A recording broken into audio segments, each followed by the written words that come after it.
हम लोग रेडियोग्राफ जो चैप्टर है उसके लेक्चर को कंटिन्यू करते हैं और ये उसका तीसरा लेक्चर है। इससे पहले 2 लेक्चर में हम लोग एयर गैप टेक्निक तक पढ़ लिए थे। अब एयर गैप टेक्निक शॉर्ट में बता देते। एयर गैप टेक्निक एक्चुअली होता क्या है कि जो भी स्कैटर्ड रेडिएशन होता है जो पेशेंट से हो करके फोटो रिसेप्टर या फिल्म रिसेप्टर जो भी होता है, एक्सरे रिसेप्टर जो है जिस पे एक्सरे जा करके पड़ता है और फिल्म बनता है। तो स्कैटर रेडिएशन क्या करता है, उसमें जो इमेज बनने वाला होता है उसके क्वालिटी को खराब करता है। इस वजह से हम लोग क्या करते हैं, एयर गैप टेक्निक यूज करते हैं, जिसमें पेशेंट और कैसेट के बीच में, रिसेप्टर के बीच में कुछ गैप होता है। उसकी वजह से क्या होता है कि जो पेशेंट से कुछ रेडिएशन स्कैटर करता है वो कैसेट तक नहीं पहुंच पाता है, और फिर क्या करता है कि जो प्राइमरी रेडिएशन होता है उसकी वजह से सिर्फ इमेज बनता है और वो इमेज क्लियर होता है। तो ये होता है आपका एयर गैप टेक्निक। अब आज हम लोग कंटिन्यू करने वाले हैं इस लेक्चर में इमेज क्वालिटी। तो यहाँ मतलब इमेज क्वालिटी का ये है कि इमेज का जो क्वालिटी होगा एक रेडियोग्राफ में, यानी रेडियोग्राफी में, डायग्नोस्टिक रेडियोलॉजी में जो एक इमेज का क्वालिटी होगा ये किन किन चीजों पे डिपेंड डिपेंड करता है, या फिर इमेज के क्वालिटी को, बेस्ट क्वालिटी को चेक करने के लिए हमें उसमें क्या क्या चीज ध्यान में रखना होगा, क्या क्या देखना पड़ेगा। तो ये 3-4 पॉइंट है जो हमें ध्यान में रखना होगा कि इमेज का क्वालिटी किस किस चीजों को देख करके जो है सो हम बता सकते हैं कि इमेज का क्वालिटी कैसा हो सकता है, और हमें बेहतर क्वालिटी जो है इमेज का पाने के लिए हमें क्या करना पड़ेगा। जिसमें आता है contrast, resolution, noise, detective quantum efficiency, sampling and aliasing, geometry factors. तो पढ़ लेते हैं इस लाइन को और अंडरलाइन कर देते हैं जो इम्पोर्टेंट पॉइंट है। The image quality is defined as the ability of film detector to record the each point in the object as a point on the film. It is used to describe the visibility of diagnostically important detail in the radiograph. High quality images are required to make a accurate diagnosis. The image quality depend on the following physical factor. जो भी आपका image का quality होता है, अब ये इन्हीं सब चीजों पे डिपेंड करता है, जिसमें पहला आता है contrast, resolution, noise, detect quantum efficiency, sampling, aliasing, geometry factor. तो कंट्रास्ट एक्चुअली होता क्या है, इसको अगर लाइन बाय लाइन पढ़ेंगे तो ये सब चीज बहुत ज्यादा हमारे काम आने वाला नहीं है, पर अगर सिंपल वर्ड में समझे कंट्रास्ट, तो कंट्रास्ट का एक जो मतलब होता है एक्चुअली लेमन लैंग्वेज में जो हम लोग समझ सकते हैं कि एक ही फिल्म पे, एक ही इमेज में अलग अलग चीजों पे अलग अलग जो चीज है, यानी जब भी हम इमेज लेते हैं तो ऑब्वियस सी बात है उस इमेज पे बहुत सारा चीज हमें दिखता है। जैसे अगर हम अपनी बात करें, एक किसी व्यक्ति का अगर पिक्चर लिया जाए उसके फेस का, तो उसमें आईज दिखेगा, नोज दिखेगा, माउथ दिखेगा एंड स्किन, बहुत सारी चीज। तो वो जो अलग अलग पार्ट है, आईज उसका कैसा विजिबल है, नोज कैसा विजिबल है, कितना मतलब क्लियर है, नहीं है, ब्लर है, क्या है, नहीं है। तो एक ही इमेज पे अलग अलग डेंसिटी के अलग अलग चीजों को जो डिफरेंशिएट कर देता है, जो बता देता है कि ये चीज है, ये इसका इतना क्लियरिटी है, ये इतना है, जो जितना होना चाहिए उतना सब अवेलेबल होता है, तो उसी को कंट्रास्ट कहते हैं जनरली। यहाँ आप देख सकते हैं the term contrast refer to the difference in density between adjacent area in the radiograph. यानी एक अगर ये एरिया है, एक रेडियोग्राफ का ये एरिया है, तो इसका क्या कंट्रास्ट है, इसका क्या कंट्रास्ट है, इस दोनों का जो डिफरेंस बताता है, यानी जिसका जिस चीज में होना चाहिए, जहां ब्लैक होना चाहिए वो ब्लैक है, जहां व्हाइट होना चाहिए वो व्हाइट है, जहां पे थोड़ा ब्राइट होना चाहिए वो ब्राइट एरिया है। तो इन सब चीजों में जो डिफरेंशिएट करता है एडजेसेंट एरिया को, यही प्रोसेस ब्राइटनेस कंट्रास्ट कहलाता है।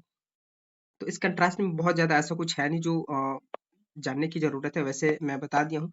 अगर आप चाहे तो इसको जो है सो पढ़ सकते हैं। जो मेन था हाईलाइट हाईलाइट करने की चीज वो ये लाइन था, और अलग अलग तरीके से जो है सो कंट्रास्ट को बताया गया होगा।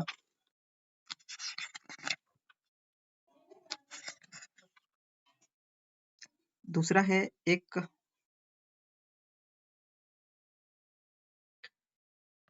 Photo electric absorption varies with cube of the effective atomic number. यानी जो फोटो इलेक्ट्रिक, पहले भी पता होगा कि जो फोटो इलेक्ट्रिक प्रोसेस है ये डिपेंड करता है कि किसी भी ऑब्जेक्ट का एटॉमिक नंबर कितना है उसके क्यूब पे, यानी जिसका एटॉमिक नंबर जितना ज्यादा होगा उसमें उतना अच्छा से फोटो इलेक्ट्रिक इफेक्ट होगा, और उसी फोटो इलेक्ट्रिक इफेक्ट की मदद से इमेज बनेगा, फोटोग्राफ मिलेगा हम, और वो जो फोटोग्राफ, वो जो इमेज होगा, वो जो रेडियोग्राफ होगा वो बहुत क्लियर होगा। यानी फोटो इलेक्ट्रिक इफेक्ट इफेक्ट से बनने वाला इमेज हमेशा ही बेहतर होता है, और वो डिपेंड करता है कि किसी भी चीज का एटॉमिक नंबर कितना है।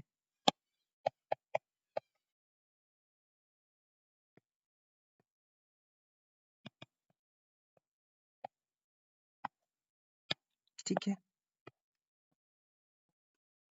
और इसमें ऐसा ज्यादा कुछ है नहीं। तो अगला होता है आपका रेजोल्यूशन। रिजोल्यूशन में एक इमेज को ओवरऑल हम चेकआउट करते हैं कि एक्चुअल में रिजोल्यूशन है क्या। रिजोल्यूशन का बात कर ले तो जैसा इमेज में जो कुछ जितना होना चाहिए उतना परफेक्ट है या नहीं, किसका क्वालिटी कैसा होना चाहिए, कितना ब्राइटनेस होना चाहिए, कितना है, सब है, अवेलेबल है या नहीं है, उसी को रिजोल्यूशन कहते हैं। रिजोल्यूशन मतलब ओवरऑल। हम लोग कई बार ऐसा जो कोई फोटो देखते हैं तो उसमें देखते हैं ना कि ये वाला एरिया ब्लर नहीं होना चाहिए पर फिर भी ब्लर हो गया है, ये एरिया एरिया पूरा क्लियर होना चाहिए, ये ऐसे विजिबल होना चाहिए, ये इस तरीके से दिखना चाहिए, पर वो चीज है नहीं, थोड़ा सा गड़बड़ हो गया, तो वो उसमें लेकर के चलते कि उसका रिजोल्यूशन सही नहीं है ना, कितना एरिया होना चाहिए, मतलब किस साइज में वो दिखना चाहिए, सारा ओवर जो है वो सब रिजोल्यूशन में आ जाता है।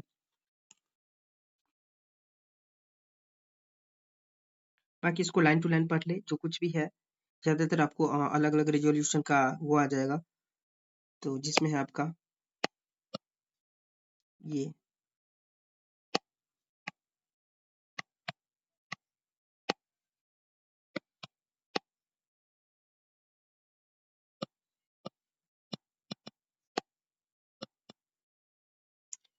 Refer to ability of imaging system to record the object in two dimensional.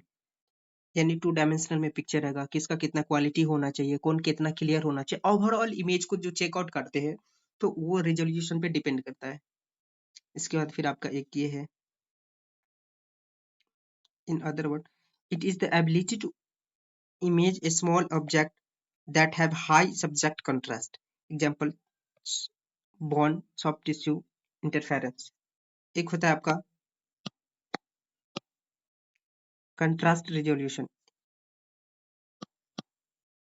ability to distinguish an anatomical structure of similar object contrast. Liver और एस्प्लिन, यानी हम दो चीज को डिफरेंशिएट कर पा रहे हैं नहीं कर पा रहे, देख रहे हैं कैसा क्वालिटी, ये ओवरऑल इन्हीं सब चीजों में आ जाता है।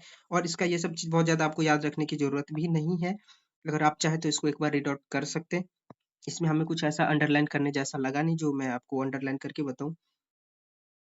और ये जो आपका नॉइज है वो नॉइज ओवरऑल ये होता है कि एक इमेज तो बनता है पर इमेज में एक डॉट डॉट डॉट डॉट सा आ जाता है, मतलब कभी आप अगर फिल्टर लगाए होंगे अपने फोटो में तो एक उसमें नॉइज का भी फिल्टर होता है जो ऊपर से ना, मतलब ऐसा dot dot dot dot dot dot dot बहुत सारा आ जाएगा, जिसको ऐसा लगेगा कि उसको अगर एक बार खींच दे तो वो साफ हो जाएगा। ऐसा होता है ना कि कभी जो मिरर होता है उस मिरर पे धूल पड़ जाता है बाहर से, है ना, तो वो थोड़ा सा ब्लर टाइप दिखने लगता है और उस मिरर पे धूल धूल सा दिखेगा।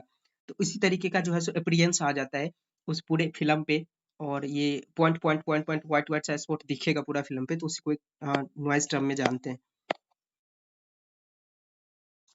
एंड सबसे लास्ट जो है आपका एक ज्योमेट्री फैक्टर भी था पर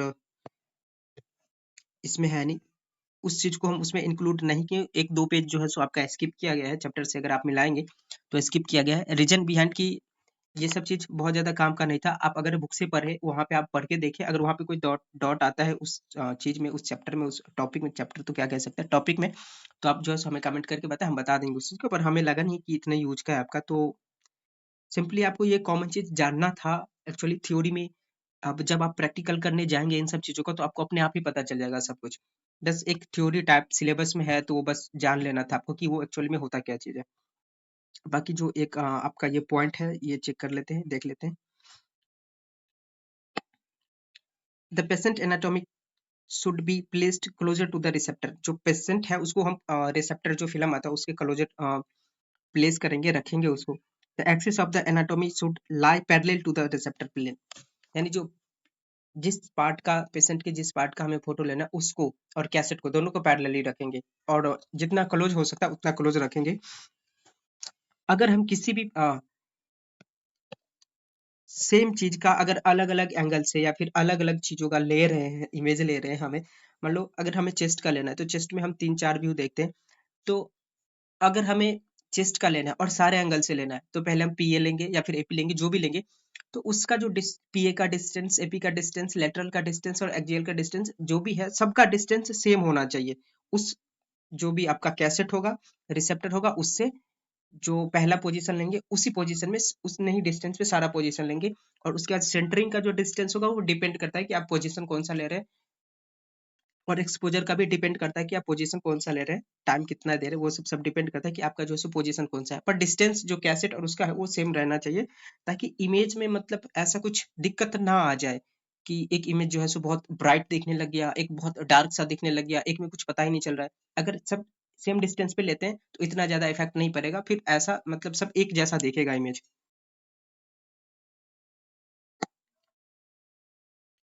the patient must be immobilized to avoid motion blur. Motion blur can be reduced by following way. अब जो ब्लर मोशन होते हैं, यानी हम एक्सपोज कर दिए और पेशेंट हिल रहा है, उसमें क्या होगा कि कुछ दिखेगा ही नहीं, ब्लर हो जाएगा पूरा। जो इमेज आएगा इमेज ही ब्लर हो जाएगा। तो उस ब्लर मोशन को अवॉइड करने के लिए हमें इन सब चीजों का जो है सो ध्यान रखना पड़ेगा। शॉर्ट एक्सपोजर टाइम होना चाहिए। Providing instruction to the patient कि आप सीधे खड़े रहिए, उसको हिलिए मत, अभी आप हिलिए नहीं। अगर सांस लेके रोकवाना है तो सांस लेकर के रोक लीजिए और पूरे इंस्ट्रक्शन दे देना है पेशेंट को। Keeping the source to image distance higher.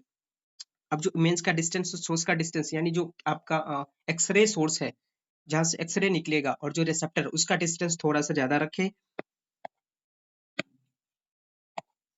Keeping the object to image distance smaller. और जो ऑब्जेक्ट है, ऑब्जेक्ट यानी जिस चीज को जिसका हम एक्सरे लेने वाले, जिस पे एक्सपोज करने वाले एक्सरे, उसका और रिसेप्टर का डिस्टेंस थोड़ा कम रखे। Selection of exposure technique play an important role in obtaining good quality image. जो एक्सपोजर टेक्निक है, यानी कितना एक्सपोज करना है, कितना टाइम के लिए करना है, कितना उसमें करंट देना है, कितना वोल्टेज देना है, ये सब बहुत ज्यादा मायने रखता है। Exposure time should be always shorter which will improve image quality. Shorter exposure time reduce motion blur. अगर टाइम कम रखेंगे तो मोशन ब्लर जो है सो बहुत कम होगा, यानी बहुत कम समय में उस पे एक्सरे जो है सो एक्सपोज हो जाएगा, फिर उसको मौका ही नहीं मिलेगा, उस पेशेंट को, उस व्यक्ति को मौका ही नहीं मिलेगा घूमने का। और अगर ज्यादा टाइम के लिए करते हैं तो जितने टाइम के लिए होता है ना उतने टाइम तक एक्सरे एक्सपोज होता रहता है, तो उस बीच में अगर हिल गया तो इमेज का क्वालिटी जो है फिर थोड़ा सा गड़बड़ हो जाएगा, ब्लर आ जाएगा image.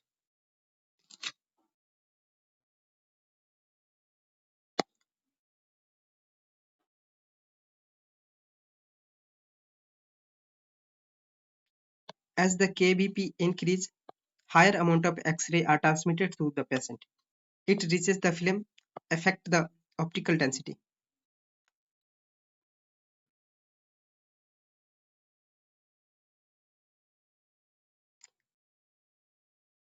The current control optimal density in the film since the influence quantity of the x-ray.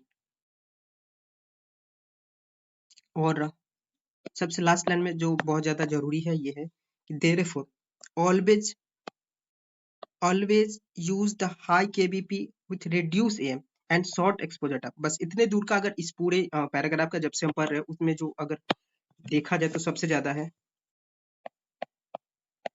High kbp reduce ma and short exposure time। ठीक है, इस सब चीज का जो है सो ध्यान में रखें, उसके बाद क्वालिटी ऑफ इमेज अपने आप ही जो है सो इंक्रीज कर जाएगा और अच्छा हो जाएगा। बाकी इसी के साथ ये चैप्टर हमारा खत्म होता है। अब हम अगला चैप्टर स्टार्ट करेंगे जो आपका बेसिक होगा, वहां से स्टार्ट करेंगे। एक्सरे के बारे में जो कुछ भी है सब कुछ स्टार्ट करेंगे, धीरे धीरे करके ऐसे ही बढ़ेंगे। और एक दिन बाद करके हमारा जो है सो लेक्चर अपलोड होगा, यानी एक वीक में 1 से 2 चैप्टर ही हम कर पाएंगे। ताकि आपको भी ज़्यादा लोड ना लगे और हमें भी ऐसा ना लगे कि हम बहुत जल्दी करवा रहे हैं। वैसे एक बार अगर हम डाल देंगे तो ये अपना स्टोर रहेगा, वहाँ पे आप जब मर्ज़ी जा कर के देख सकते हैं। बाकी अगर लेक्चर अच्छा लग रहा हो तो आप चैनल को सब्सक्राइब कर लीजिए, लाइक कर लीजिए, शेयर कर दीजिए अपने दोस्तों के साथ। उसके बाद अगर आपको कोई सजेशन है तो आप हमें कमेंट कर सकते हैं, हमें बता सकते हैं, हम उस चीज़ को जो है सो दूर करेंगे। बाकी आप लोग इस चैनल को जो है सो अपने दोस्तों के साथ शेयर कर दीजिए और सब्सक्राइब कर दीजिए। Thank you so much.